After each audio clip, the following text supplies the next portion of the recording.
आज हम शीतला माँ का कथा सुनाने जा रही हूँ। बहुत समय पहले की बात है। एक बार शीतला माँ ने सोचा, आज चलो मैं देखूं कौन मुझे पूजा करता है और कौन मुझे मानता है। यही सोचकर शीतला माता धरती का राजस्थान के डुमरी गांव में चली गई और शीतला माँ गांव में आकर देखा उनकी कोई भी मंदिर नहीं है, नहीं पूरे गांव में मेरी पूजा होती है। माता शीतला गांव को गलियों में घूम रही थी, तभी किसी ने मकान के ऊपर से उबला मार फेंक दिया नीचे।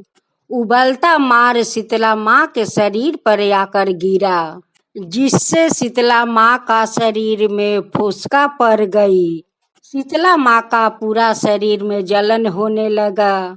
शीतला माता उधर इधर गांव में दौड़ दौड़ के चिल्लाने लगी, अरे मैं जल गई, मेरा शरीर तप रहा है, मेरा शरीर जल रहा है, कोई आकर मदद करो।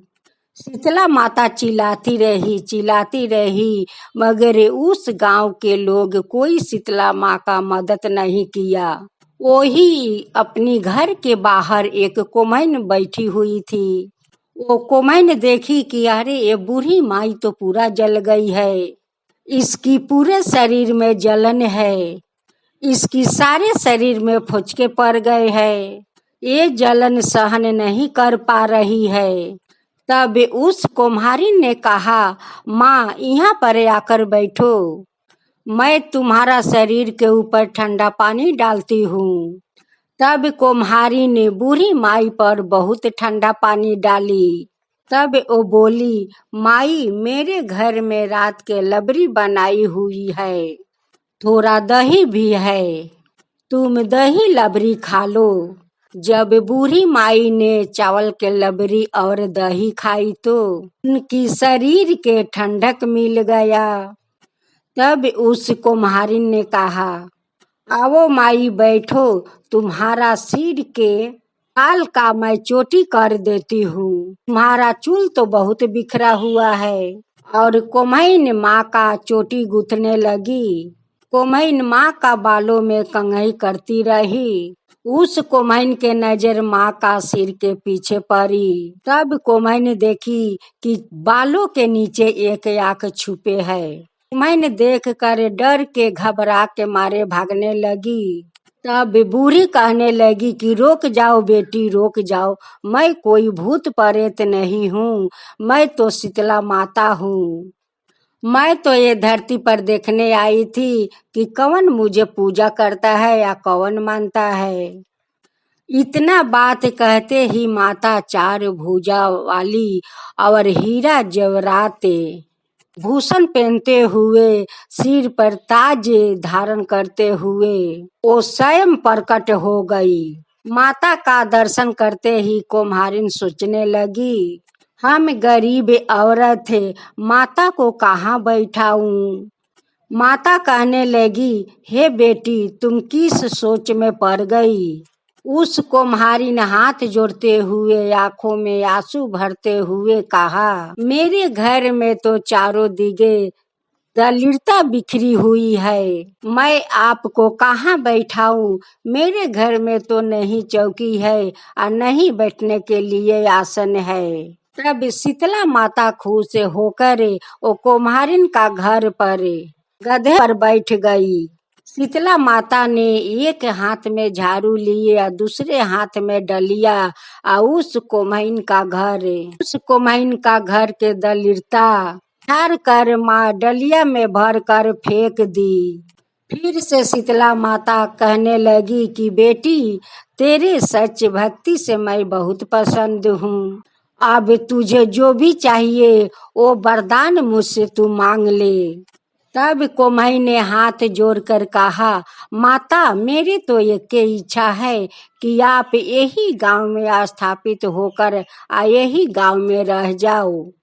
माता जिस तरह मेरे घर का दरिद्रता साफ कर दी है, साफ करके दूर किया है। जो भी सतमी का श्रद्धा भाव से आपका पूजा कर, ठंडा जल चढ़ा कर, बासी भोजन चढ़ा कर उसकी घर का दरिद्रता को साफ करना और आपका पूजा करने वाली हर नारी का अखंड सौभाग्य देना, सादा सुहागिन रखना और उनकी गोदी का हमेशा भरे रखना। जो पुरुष शीतला सप्तमी को नौ के वहाँ बाल न कटवावे, धोबी के घरे कपड़ा न देवे, वो पुरुष आप पर ठंडा जल चढ़ा कर, नरियर फूल चढ़ा कर, परवा सहित कि काम और व्यापारी में दरिद्रता न आवे। माता ने कहा कि ठीक है बेटी, जो तुम वरदान मांगी हो वो मैं सब कुछ तुम्हें देती हूँ। हे बेटी, तुम्हें आशीर्वाद देती हूँ। मुख्य पूजा सिर्फ कुम्हार जाति का ही होगा। तभी उस गांव में शीतला माता डुमरी में स्थापित हो गई। बस उस गांव के नाम हो गया सील डुमरी। सील का डुमरी में माता का मुख्य मंडल। सप्तमी पर वहाँ पर बहुत बड़ा मेला लगता है। इस कथा को पढ़ने से घर का दरिद्रता नाश होता है, होने के साथ साथ सभी मनोकामना पूरी होती है। हे शीतला माता, जैसे आप वो कुम्हारिन का दुख दूर किया, वैसे ही अपना भक्तों पर सदा कृपा बनाए रखना। जय हो शीतला माता की, जय हो शीतला माता की। राधे राधे भक्त जनों, चैत महीना में आप सभी सुने शीतला माता की भजन। शीतला माता का भजन चैत भर चलता है। सभी लोग घर घर में चैत में शीतला माँ का भजन सुनते हैं, उनकी कथा सुनते हैं, ताकि माँ शीतला खुश रहे और सभी के ऊपर अपना कृपा बनाए रखे। पुरावा बहे तनी मिया डोले, पुरावा बहे तनी मिया डोले, ताई ऊपर शीतला मैया डोलस, ताई ऊपर शीतला मैया डोलस।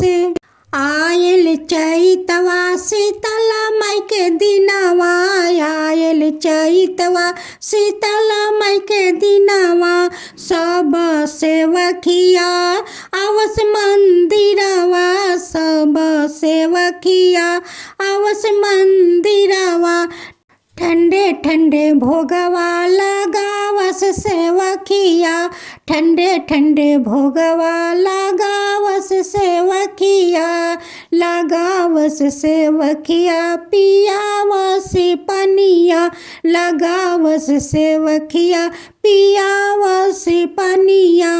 दौड़ल जाली कुमरा दुवरवा, दौड़ल जाली कुमरा दुवरवा, कोमैन करावेली लबरी भोजनवा, कोमैन करावेली लबरी भोजनवा। खुश होके शीतल मैया भर देली धनवा, खुश होके शीतल मैया भर देली धनवा। जैसे करौलू बेटी लबरी भोजनवा, जैसे करौलू बेटी लबरी भोजनवा, वैसे बनलो रहो तोहर मांग के सिंदूरवा, वैसे बनलो रहो तोहर मांग के सिंदूरवा, बनल रहो तोहरो पूरा परिवारवा, बनल रहो तोहरो पूरा परिवारवा। इहे बाटे बेटी हमरे आशीर्वादवा, इहे बाटे बेटी हमरे आशीर्वादवा। ऐसे ही करावत रहिए रहिया शीतल माई के भोजनवा, ऐसे ही करावत रहिया शीतल माई के भोजनवा। बनल रही बेटी तोहर मांग के सेनुरावा, बनल रही बेटी तोहर मांग के सेनुरावा। अब सुने दूसरा भजन। आयल चैतावा शुभ महीनावा, आयल चैतावा शुभ महीनावाला, गाइला झुलुआ शीतला मैया लगाइला झुलुआ हो। नैन मिया के गचिया शीतला मैया झुलुआ लगाइला हो। नैन मिया के गचिया शीतला मैया झुलुआ लगाइला हो।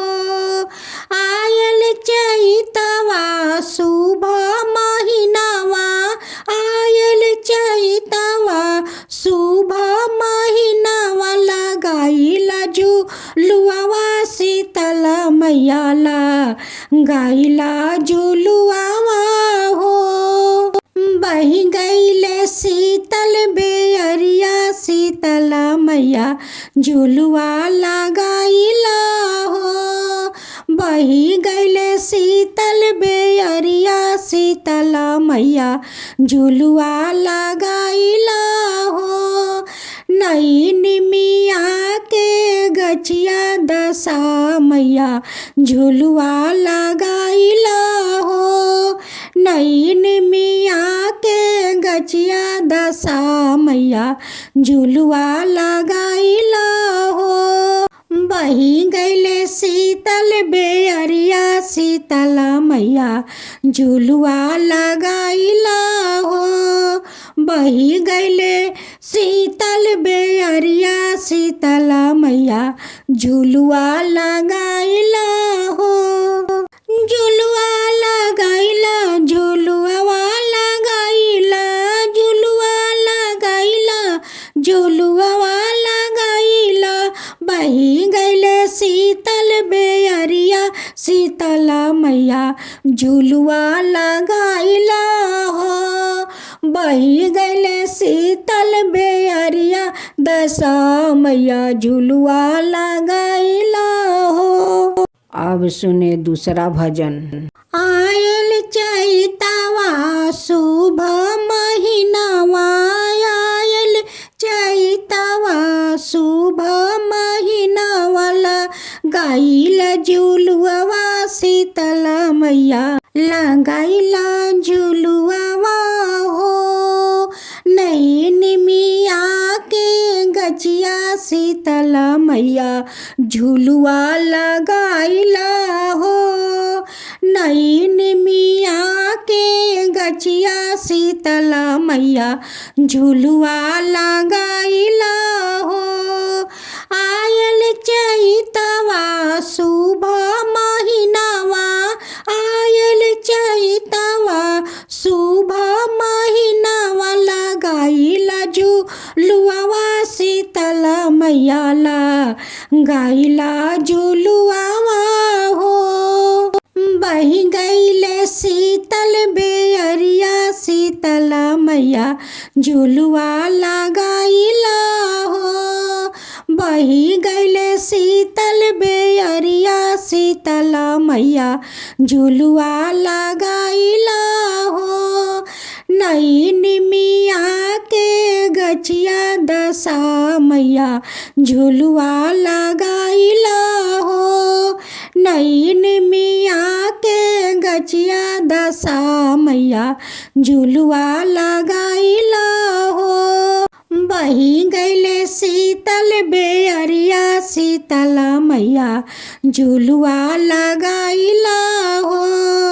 बही गईले शीतल बेअरिया शीतला मैया झुलुआ लगाइला हो। झुलुआ लगाइला झुलुआ लगाइला झुलुआ लगाइला झुलुआ लगाइला। बही गईले शीतल बेअरिया शीतला मैया झुलुआ लगाइला हो। बही गैले शीतल बेअरिया दशा मैया झुलुआ लगाइला हो। राधे राधे भक्त जनों, चैत्र मास में माँ शीतला का घर घर लोग उनकी कहानी सुनते हैं, उनकी भजन सुनते हैं ताकि माँ शीतला शांत रहे। घर घर में माँ शीतला आती है, उन्हें भजन गाकर उन्हें शांत करते हैं। इसलिए शीतला माँ का भजन सुने और उनकी गाथा सुने ताकि शीतला माँ शांत रहे। हो सके तो सुबह और शाम में जल में नीम पाता डालकर और सारा घर में छींटा मारे ताकि माँ शीतला शांत रहे। निमिया की डार मैया लावाली झूलुआ की झूली झूली मैया मोरी गावाली गी ताकि डूली डूली मैया मोरी गावाली गी ताकि डूली डूली। झूलता झूलत माई के लगले पियासिया की चाली बाइली मौला होरिया धुआ राकी चाली बाइली। झूलता झूलत माई के लागला पियासिया की चाली बाइली मौला होरिया धुआ राकी चाली बाइली। एक को संगैली मैया दुई को संगैली तीसरे को बेटैले मला होरिया धुआ राती सारा कोस बेटैले मला होरिया धुआ राती सारा कोस।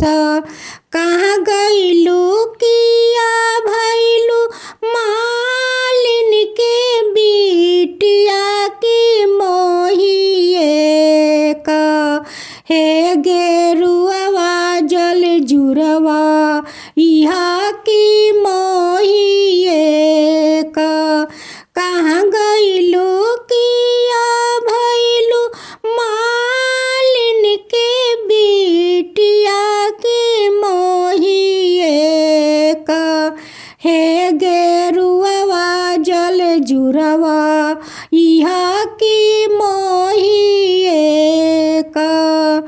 कैसे में पानिया पियाई शीतला मैया मोरा गोदे बाटे बाला का नादा ना की मोरा गोदे।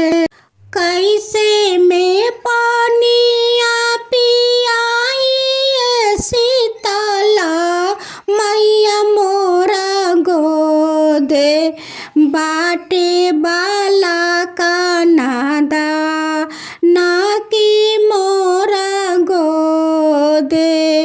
गोदी के बालक वर मालिन भुइया में सुताई है कि मोहिए का हे गेरुआ जल पिया इहे की मोहिए का हे गेरुआ जल पिया इहे की मोहिए का।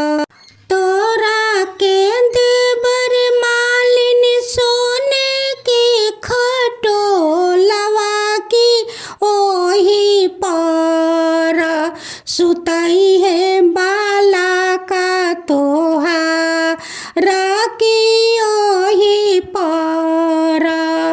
तोरा के देवर